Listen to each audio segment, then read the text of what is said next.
bem-vindos ao CSA TV, o seu canal de notícias das Américas em português. Seguem agora os nossos destaques. Relatório da Transparência Climática aponta o custo da falta de ações para combater o aquecimento global. As mudanças climáticas podem fazer com que 800 milhões de pessoas tenham as suas casas abaixo do nível do mar em 2100. OPS e CEPAL apontam a necessidade do investimento público em saúde para a recuperação da América Latina. 2021 registra o maior número de crianças migrantes que enfrentam a selva para chegar aos Estados Unidos.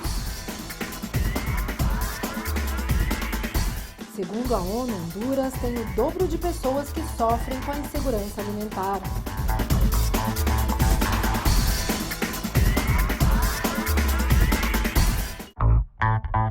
E no editorial desta semana receberemos Dorothy Waller. Ela é diretora regional da FE Sindical.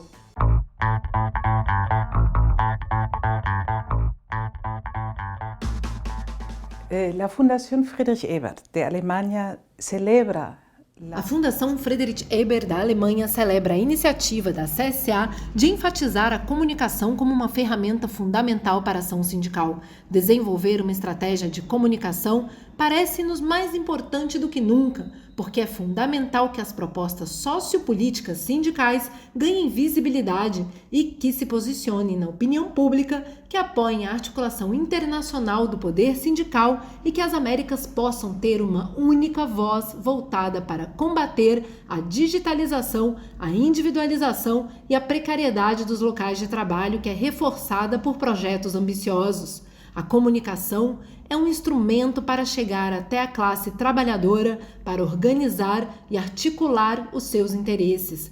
Isso por um lado, mas a comunicação também é uma via de mão dupla que nos parece muito importante, e essa articulação deve ser de um espaço para todas e todas, as mulheres, jovens, migrantes, afrodescendentes, indígenas, LGBTQI, e então o sindicalismo pode realmente ser representativo de toda a diversidade da classe trabalhadora. Por fim, uma das lutas que nos une à CSA, para além de uma aliança política muito forte na convicção de que a comunicação deve ser democratizada, precisamos de uma legislação que garanta o direito à informação e à comunicação para combater os monopólios da mídia. Nesse sentido, desejo a todas e todos que aproveitem essa grande oportunidade desta conferência. E a OIT promove a adoção de políticas para geração de emprego e proteção social. O diretor-geral da Organização Internacional do Trabalho, Guy Ryder, pediu a colaboração dos países para implementar a iniciativa chamada Acelerador Global para o Emprego e Proteção Social, lançado pelo secretário-geral da ONU, Antônio Guterres, em conjunto com a OIT, durante a Assembleia Geral no mês passado.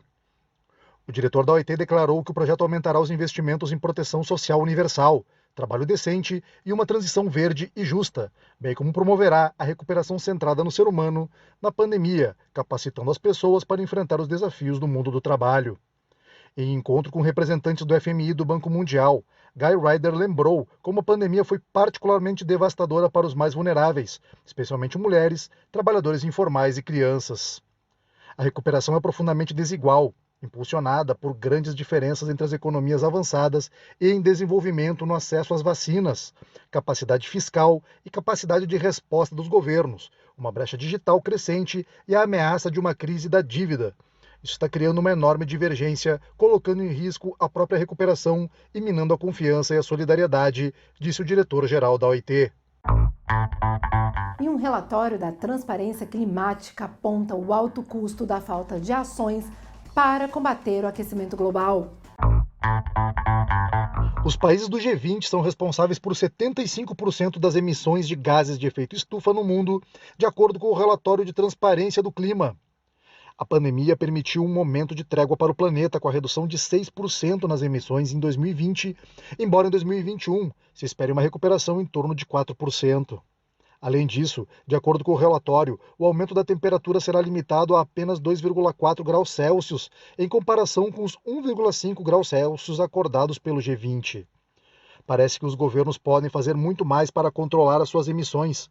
Por exemplo, ao invés disso, a China e os Estados Unidos aumentaram o uso do carvão na indústria de energia, devido ao aumento do preço do petróleo e do gás. A consequência desta decisão, no entanto, terá um impacto na economia mundial, que perderá cerca de 60 bilhões de euros até o ano de 2100, por não ter agido de forma eficaz para mitigar as alterações climáticas.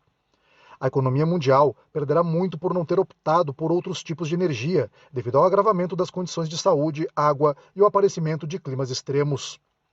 O preço da falta de ações dos governos será de 130 bilhões de euros, colocando em risco 3% do PIB anual, a partir da década de 2030.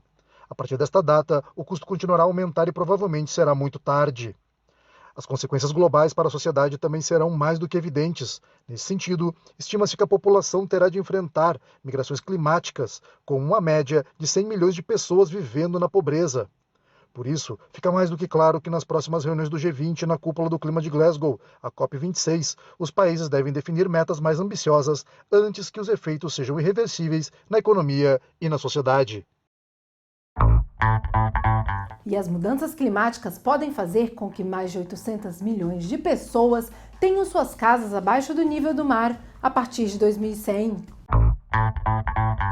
A iniciativa independente Climate Central, responsável por divulgar os efeitos das mudanças climáticas, publicou um conjunto de fotos e vídeos mostrando como serão 184 cidades costeiras, monumentos e locais icônicos de todo o mundo se a crise climática continuar seu curso atual. Com o atual cenário de emissões, o mundo atingirá um aumento de 3 graus Celsius na temperatura global, o suficiente para que pelo menos 50 grandes cidades percam a maior parte de suas áreas populosas, que ficarão debaixo d'água. Por meio de fotos e vídeos comparativos, a equipe fez projeções reais, contemplando 2 cenários.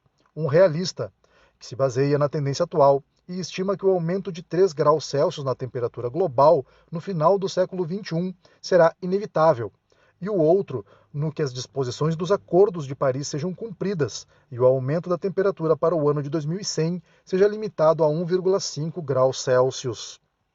O objetivo da campanha é mostrar que o futuro depende das decisões climáticas tomadas hoje. As últimas previsões foram divulgadas com um vídeo mostrando o impacto da elevação do nível do mar em cidades como Singapura, Houston, Cidade do Cabo, Glasgow, Rio de Janeiro, Copenhague ou Nova York, se o curso atual das emissões de gases de efeito estufa for mantido. E a OPS e a CEPAL apontam a necessidade de investimentos em saúde pública para a América Latina. A Organização Pan-Americana da Saúde e a Comissão Econômica para a América Latina e o Caribe exortaram os governos latino-americanos a aumentar os gastos públicos com a saúde. O diretor da Divisão de Desenvolvimento Social da CEPAL, Roberto Arenas, avalia que essa falta de investimento em saúde dificultou ainda mais a pandemia de Covid-19. Ou, de outra forma, significa que quando a pandemia chegar, em 2020, ela leva o setor saúde para uma situação bastante deficiente. O documento mostra que o setor saúde não estava preparado para enfrentar uma pandemia dessa dimensão, explica. Os recursos que a OPAS considera necessários para investir em saúde giram em torno de 6 pontos do PIB. A média da região, no entanto, é de 3,8 pontos no setor de saúde, detalha o relatório. Em termos de desemprego, o relatório cita que estamos diante da maior contração econômica dos últimos 120 anos. Há um impacto muito severo no mercado de trabalho, com menor renda para as famílias, principalmente as famílias mais vulneráveis, e, portanto, essas projeções são de que a pobreza e a miséria nessa região estão aumentando, assim como as desigualdades, enfatiza Arenas. Por isso, acrescenta que neste contexto, a CEPAL propõe repensar o modelo de desenvolvimento e avançar em uma recuperação econômica transformadora. A pandemia revelou a interdependência que existe entre as dimensões de saúde e economia e mostrou que é imperativo que a região aumente a despesa pública com saúde para garantir um retorno sustentável aos países da região. E o Papa Francisco se declarou a favor da redução da jornada de trabalho e da renda mínima universal. Un ingresso básico, el IBU, o salário universal. Um ingresso básico, o IBU, o salário universal, para que cada pessoa neste mundo possa aceder aos mais elementais bens da vida. É justo lutar por uma distribuição humana dos recursos, e é tarefa dos governos estabelecer esquemas fiscais e redistributivos, para que a riqueza de uma parte seja compartida com equidade, sem que isso suponha um peso insuportável, principalmente para a classe média. Não esqueçamos que as grandes fortunas de hoje são fruto do trabalho, da investigação científica e a inovação científica de milhares de homens e mulheres ao longo de gerações. A redução da jornada laboral é outra possibilidade. A renda básica é uma possibilidade e deve ser analisada seriamente. No século XIX, os obreiros trabalhavam por 12, 14 e até 16 horas por dia. Quando conquistaram a jornada de 8 horas, nada colapsou como alguns setores previam. Então, insisto, trabalhar menos para que mais pessoas tenham acesso ao mercado de trabalho, que é um aspecto que devemos explorar com certa urgência. E na Itália, a adoção do certificado Covid para trabalhar é alvo de manifestações na Itália. Os protestos contra a obrigatoriedade da apresentação do passaporte sanitário para acesso ao emprego na Itália percorreram o país. Mario Draghi, primeiro-ministro italiano, não quer que o coronavírus impacte novamente na recuperação econômica. Por isso, obrigou todos os trabalhadores dos setores público e privado a apresentar o certificado Covid. Os protestos se espalharam por todo o território nacional, mas não geraram grandes complicações. Portos como Gênova, capital da Sicília, Palermo ou Ancona registraram alguns protestos ao longo das últimas semanas. A partir de agora, para trabalhar em um escritório, restaurante ou empresa italiana, é necessário primeiro mostrar o chamado passe verde, que atesta que seu portador foi vacinado contra a Covid-19, passou pela doença ou tem um teste negativo. A medida, pioneira no continente europeu, foi aceita pela grande maioria dos trabalhadores do país, mas também despertou a indignação de muitos, gerando manifestações. Analistas indicam que as ruas continuarão ativas nos próximos dias, principalmente devido à determinação de muitos manifestantes em continuar os protestos até que o governo recue. E 2021 registra o maior número de crianças migrantes que atravessam a selva para chegar aos Estados Unidos.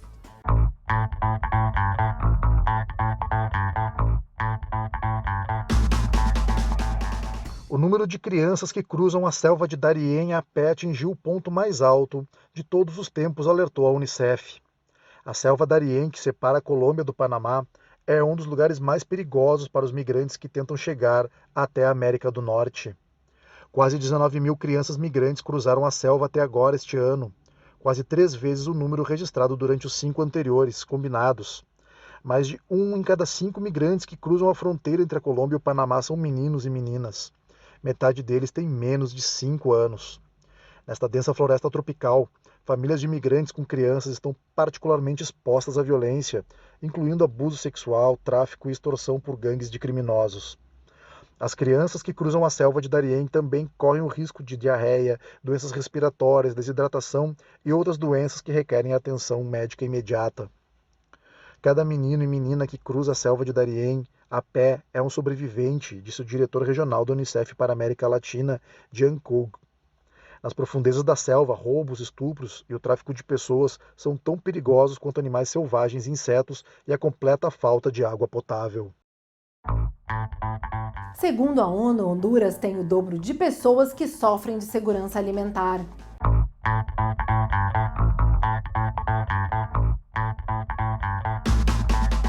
A situação de insegurança alimentar em Honduras quase dobrou de 1,8 milhão antes da pandemia de Covid-19 e dos furacões Eta e Iota em 2020 para 3,3 milhões hoje, segundo o escritório do Programa Mundial de Alimentos das Nações Unidas, PMA. O escritório PMA, em Tegucigalpa, também disse em um comunicado que a insegurança alimentar que afeta 3,3 milhões dos 9,5 milhões de hondurenhos pode aumentar para 4,4 milhões até o final de 2021, o que representa quase a metade da população do país. O país centro-americano sofreu graves danos à infraestrutura e à produção agrícola, em decorrência das tempestades da primeira quinzena de novembro de 2020. Os danos dos fenômenos naturais se somaram aos causados pela Covid-19, que começou a se espalhar em março de 2020, com um saldo que até hoje ultrapassa 10 mil mortes e está perto de 400 mil infecções, segundo as fontes oficiais. As tempestades e a pandemia também deixaram milhares de hondurenhos sem empregos, agravando a crise econômica. No contexto da tripla emergência, a segurança alimentar foi afetada negativamente, agravando uma situação já em deterioração para as famílias que enfrentavam a perda dos seus empregos e colheitas, disse o representante das Nações Unidas. E os trabalhadores dos Estados Unidos estão deixando seus empregos de uma forma sem precedentes. Essa e outras notícias no próximo bloco.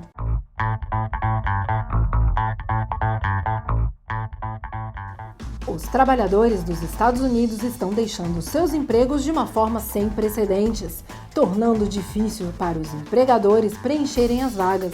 O fenômeno está ligado à exigência do retorno à presencialidade por parte das empresas e instituições. O Departamento do Trabalho dos Estados Unidos informou que as demissões chegaram a 4,3 milhões em agosto, o maior número já registrado desde dezembro de 2000. O FMI considera que a inflação global será temporária, mas admite que pode ser prolongada se o acesso global às vacinas não for acelerado, disse Kristalina Georgieva, diretora da organização. O tempo médio que uma pessoa passa em situação de desemprego passou de 11,25 meses no primeiro trimestre do ano para 10,61 meses no segundo trimestre, de acordo com os dados do desemprego divulgados nesta segunda-feira pelo seu Mark Flash Labor. E no Brasil, um gigantesco mural elaborado por cinzas denuncia as queimadas na Amazônia.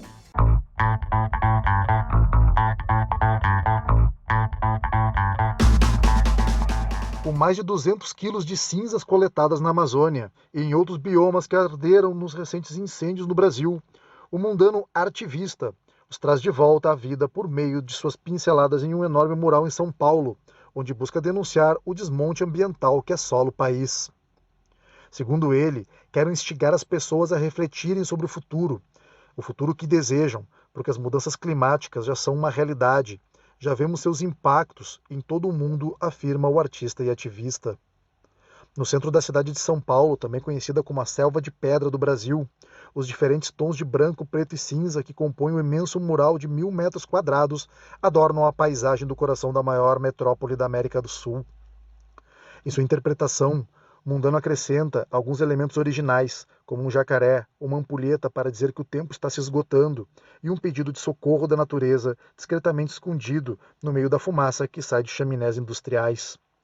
Para mostrar a situação das florestas atingidas por uma seca prolongada e número recorde de incêndios, o artista coletou amostras de carvão, cinzas e até ossos de animais carbonizados para criar uma tinta florestal em pó. Segundo ele, o governo Bolsonaro é o mais destrutivo de todos. Acredito que estamos testemunhando o maior retrocesso socioambiental da nossa história sob o governo Bolsonaro e não podemos mais ficar calados sobre isso, disse o artista. Esse trabalho surge do sentimento de impotência com que acompanhamos o desmatamento e as queimadas há décadas, e que ficou ainda mais latente no atual governo, afirma. Assim, Mundano também denuncia o governo de extrema-direita de Jair Bolsonaro, que defende abertamente a exploração comercial da Amazônia e a maior flexibilização da legislação ambiental da história.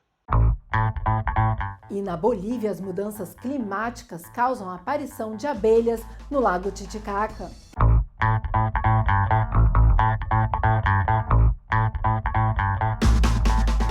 Na Bolívia, as abelhas estão se deslocando pela mudança climática rumo ao Lago Titicaca, onde puderam prosperar a mais de 3.800 metros de altitude, graças ao apicultor Wilder Humérez. Segundo ele, as mudanças climáticas e a intervenção humana com o uso de agroquímicos têm gerado deslocamento de abelhas em direção ao altiplano boliviano.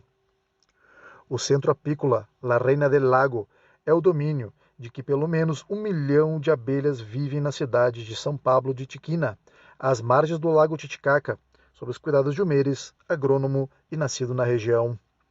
De pais agricultores, o apicultor se interessou pelas abelhas quando terminou seus estudos universitários e fez uma tese de pós-graduação sobre a multiplicação de abelhas rainhas. Desde 2013, iniciou com a produção e comercialização de mel e seus derivados e no ano passado decidiu abrir o centro à visitação, com o objetivo de sensibilizar para a importância das abelhas para o meio ambiente. Oferecemos aos visitantes uma explicação detalhada sobre as abelhas, como vivem dentro da colmeia e como estão organizadas, explicou o apicultor. Os visitantes vestem previamente roupas especiais para se aproximarem das abelhas, enquanto o apicultor aplica fumaça de serragem nas abelhas, que ajuda a acalmá-las. Em cada colmeia, há uma rainha que vive de 3 a 7 anos e se alimenta de geleia real. Existem também as abelhas operárias e zangões, com a vida útil de 2 a 4 meses e dieta composta de mingau de mel. Além de cuidar das abelhas, o apicultor considerou que com a sua aventura também ajuda a promover o turismo em São Pablo de Tiquina, além dos tradicionais passeios de barco da região. E as flores do deserto do Atacama estão ameaçadas pela ação humana.